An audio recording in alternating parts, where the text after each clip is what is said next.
কৃষ্ণা প্রতিবার মাত্র গেল, ওদেরকে বিদায় দিয়ে আসলাম, নিচে গেছিলাম।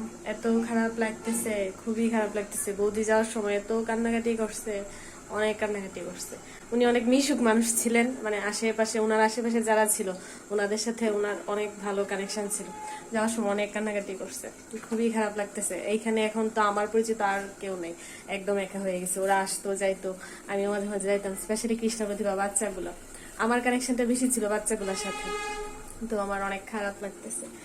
যাই হোক, আজকে আবার আমরাও বাড়িতে যেতে পারি, মানে হচ্ছে আমার শ্বশুর বাড়িতে যাইতে পারি আজকে। মোটামুটি প্রিপেয়ার্ড আর কি যাওয়ার জন্য।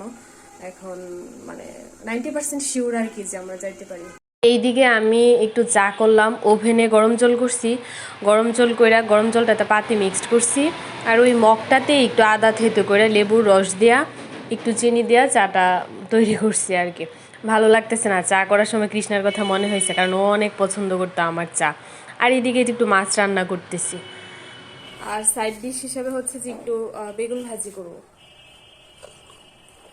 এই আর এই যে ব্যাগ টেগ মোটামুটি গুছগাছ করে রাখছি।